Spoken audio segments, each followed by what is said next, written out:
Yes! Club World Cup finals. Here we go. Here we come. Get in there. Yo guys, it's Safe Beer. Welcome back to a brand new video. Welcome back to the channel. And today I'm going to be giving you the match review. My match reaction to Fluminense 0, Chelsea 2, the Club World Cup semi-final. Chelsea progressed to the Club World Cup final. Crazy. Who thought we'd be in the Club World Cup final? I didn't think we'd make it past round of 16, especially after the group stage, but we're here, we're there, we're bloody everywhere, because guess what? We're Chelsea. We're Chelsea. Let's get into the match reaction. Before we do, please like, subscribe, hit the bell notifications so you know every time I load a video. First link in the description, my streaming channel, my second channel, go check those out, very much appreciated. I'm thinking about dropping a second channel video tomorrow, so if you want to go and watch that, go ahead. You know, I'm feeling like it. I'm in such a good mood. You know what I'm trying to say? So let's get straight into the video. Fluminense 0, Chelsea 2. Doesn't matter what team you put as home or away because both teams are playing away. It doesn't matter about all that. All that matters is Chelsea have won 2-0. Chelsea have won 2-0 in comfortable, old school Chelsea fashion. Actually, not old school Chelsea fashion, but in good fashion, in good condition. You know what I'm trying to say? Today, not one fault in my opinion, and not one bad performance from anybody on the pitch, even the substitutes. I thought everybody did their job down to the T. We executed the game plan, and we got the job done, moving into the final. I'm happy. I'm really happy. Really, really happy. Even from the starting lineup, I was happy, and that's obviously what we're going to start off with. We're with Robert Sanchez in goal, with Marco Correa left back, Gusto right back, which I did call. I did think Gusto would start in this game. Gusto right back, Tosin and Chalobah two centre backs, Enzo Caicedo double pivot. I thought maybe Enzo would have got a rest, but I didn't mind him starting. Enzo and Caicedo double pivot. Caicedo comes straight back in after suspension. Clear and obvious right choice. Went with Kunku in the 10, Palmer off the left, Pedro Neto off the right, and then JOAO Pedro as the ST. I was going to say Pedro Neto as the ST. I've got to get used to that. I get confused a little bit, but JOAO Pedro as the ST. He comes straight into the lineup. He's barely even been here a week, and he's straight into the lineup on the second game he possibly can. No sign of Jackson. I already said on Twitter before, you know, with the lineup being released and stuff like that, I did say, I think this is Jackson done now. I think this is him done. JOAO Pedro started. Obviously, we're going to talk about JOAO Pedro later. I've got some big things to say, but that's the lineups we started off with, and I really, really didn't mind it. I didn't mind JOAO Pedro starting, even though I didn't have it in my lineup, because I thought maybe it would be a bit too soon. I didn't mind Neto starting. Didn't mind Enzo starting. I was happy with the lineup. You could probably say the only faulty one there could have perhaps maybe been Gusto, but then again, Gusto, I thought played okay in the last game. So, you know, there's a case for an argument there. I can understand that. But let's get straight into the game. Let's get straight into the game. Because obviously we started off really, really well. We actually got a goal inside the first 20 minutes of the game from none other than JOAO Pedro. JOAO Pedro opened the scoring for us up. It was, he had the ball on the left-hand side. I can't remember if it was a deflection or a pass to him, but either way, he receives the ball on the left-hand side with a lot of space and time outside the box on the left-hand side, and guess what? He does what Chelsea players don't do nowadays. He takes a shot at goal. He thinks, you know what? I've got a chance here. There's space. I may as well have a hit. The only player that really does this on occasions is Cole Palmer. You know what I'm trying to say? But usually players are quick to close him down. But guess what? JOAO Pedro had the space. He had the time. I mean, he's thinking, you know what? Let me bend this in top right-hand corner, and that's what he does. It's a brilliant shot outside the box. Curls it into the top right-hand corner. What a finish from JOAO Pedro to score his first official Chelsea goal. It's not in the Premier League or anything like that, but it's in the Club World Cup. It still counts as a goal. His first Chelsea goal to open his Chelsea scoring catalogue. Hopefully it's one of many.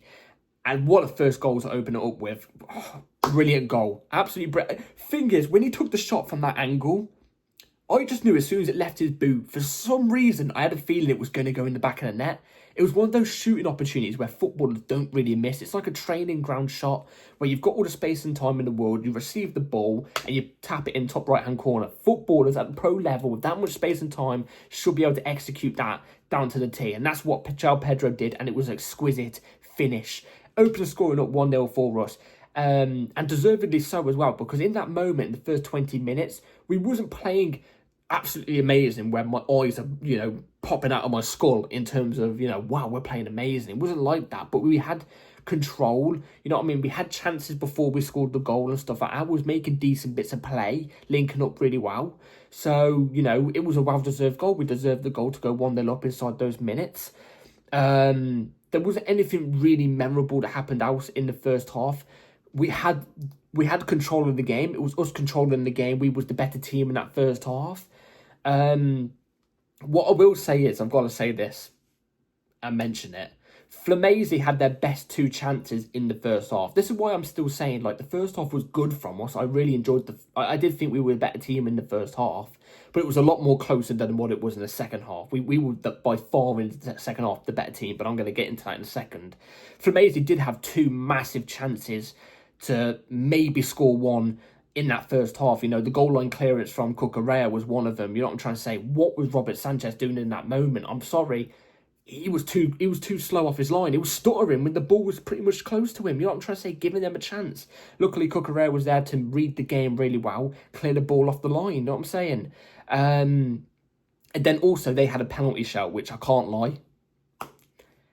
It was a handball from Trevor Chalobah, but I'm not gonna lie, it was a penalty. I'm not gonna lie, that is a handball. We got away with a one there. You know what I'm trying to say? But you know what? It's rectified because FIFA were trying to screw us over in the Benfica game. Clear and obviously. So, you know what? Rectified mistake there. Well, not mistake, but rectified. You know what I'm trying to say? It was a handball, but, the game's the game. You know what I'm trying to say? But then we go into the second half. And we go into the second half obviously quite confident because Fluminense only had those 2 chances. They didn't really threaten us bar those 2 chances. We had the control of the first half. Was the better team in the first half, but second half we took it up an extra notch.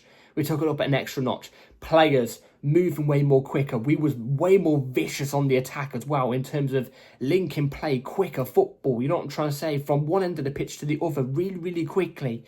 Players moving really well inside the pockets, creating space for other players to move in. For example, in Kunku, it was creating so much space for Palmer to operate and do well, you know what I'm trying to say? And Kunku was kind of playing as that support striker today in that way, alongside a JOAO Pedro, linking up with JOAO Pedro really well as well. And it didn't take long, obviously, into the second half until JOAO Pedro not opened up the scoring, but got his second goal, which made us go 2-0 up. This one's an absolute exquisite goal, all the way from when Palmer was dribbling with the ball, around the middle of the pitch, as we've got a counter-attack. He's kind of lost his footing in a sense, but then he backheels it to Enzo Fernandez, Enzo Fernandez plays a pass all the way on the left-hand side to JOAO Pedro. It's like a 2-on-2 attack. It's kind of a counter-attack, 2-on-2, 2-on-3 maybe, you know what I mean? 2 of our players versus 3 of theirs. And JOAO Pedro has the ball on the left-hand side. He gets into the box, just about cuts in, and then smacks it off the bar and into the back of the net with absolute vicious power. That shot had venom in it. You know what I'm trying to say? Venom. I'm on about the Marvel superhero. You know what I'm trying to say? That shot was alien-like. You know what I'm saying? I haven't seen a shot like that from a striker playing at Chelsea for yonks, for ages. You know what I'm trying to say? What a finish from JOAO Pedro. Puts us 2-0 up, gets his second goal of the game, and just makes the performance even more sweeter because we've got that pillow then. You know what I'm trying to say? We've got that pillow to rest on in case Fluminense did get a goal or something. You know what I'm trying to say? Or did try and get back into the game. Which they didn't. As soon as we got that second half, we were just far more comfortable. We wasn't as on it as what we was at the start of the second half. But, we still showed way better signs and way better bits of play than what we did in the first half. It gave us that ability to rest a bit more. You know what I'm trying to say? Instead of gunning for another goal. You know what I'm trying to say? It gave us that ability to rest a little bit more. And, we obviously brought on sub. We saw Andre Santos come off the bench. We saw Madueke come off the bench. Jackson come off the bench. And even those type of performances, I didn't think the players came off the bench and, played crap. You know what I'm trying to say? I thought even the players that came off the bench did their job, did their role well. You know what I'm trying to say? So today, all in all, absolutely brilliant.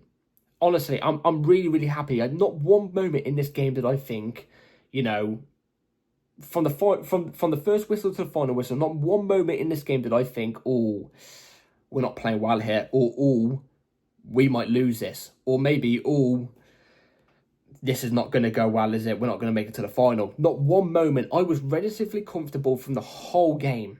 And I've got to give Maresca credit here again. This new system that is implemented since the Benfica game has been working brilliantly. You know what I'm trying to say? The whole Benfica game, perfect for me. The first half of the Palmeiras game, really good. Second half, we dropped off a little bit, but it wasn't awful, you know what I'm trying to say. But this whole game, brilliant. This new system is implemented, is working really, really well. Really well. So, round of applause to Maresca. Round of applause to all the players today, because they were brilliant as well. Let's go through some of the players I think deserve some credit. Caicedo, he just did his usual. Was amazing. Enzo Fernandez as well. He's really starting to become a commander, especially in that midfield. You know, when he's not popping up with a goal or an assist now, he's still having a really, really impactful game. So, he got an assist today, though, for the second JOAO Pedro goal. I thought Pedro Neto has some decent moments, you know, some decent moments. The one man that you've really got to give appreciation to in this game is JOAO Pedro. Oh my God, his first start for Chelsea, in his second game ever for Chelsea, right? And he's gone and bagged 2 goals in the Club World Cup semi-final. It's his boyhood club, though. I get it. Fluminense, you know what I'm trying to say. They're not, like, an amazing team. No offence to Fluminense fans if you're on here or anything. But, like, it's his boyhood club, and he popped in 2 against them. Sorry if the screen went dark, you know what I'm trying to say. I did fix this, by the way. Well, it's not actually meant to go dark, so I don't know why he keeps doing this.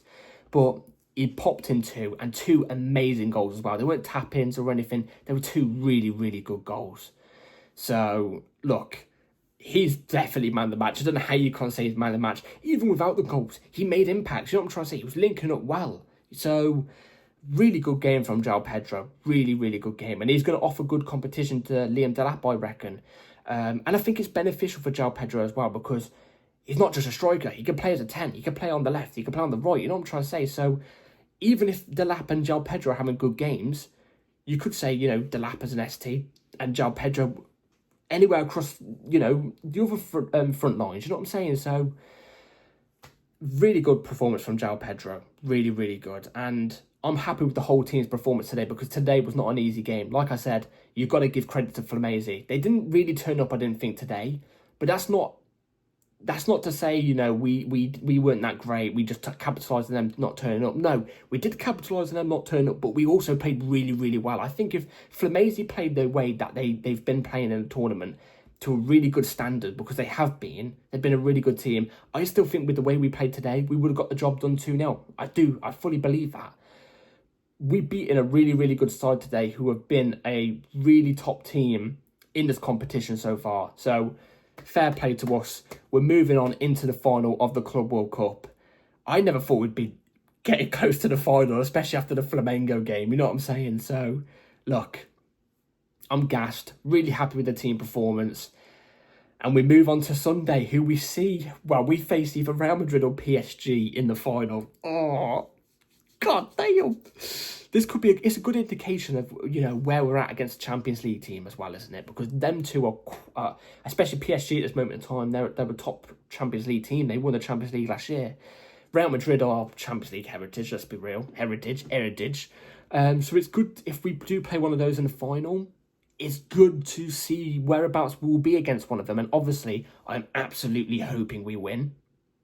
But let's be real, Real Madrid, PSG, it's going to be tough. I'd rather face Real Madrid out of the 2 at the moment. At the moment, let me reiterate that. At the moment. We'll have to wait and see, though. We'll have to wait and see. I'm gassed. We're through to the Club World Cup final. Get in there. Let me know in the comments below what you all thought about the game. I've been very treated to know. I'm always reading the comments. Please like, subscribe, everybody. Take care. Hit the bell notifications to notify for the next video. And I'll see you all later. Come on!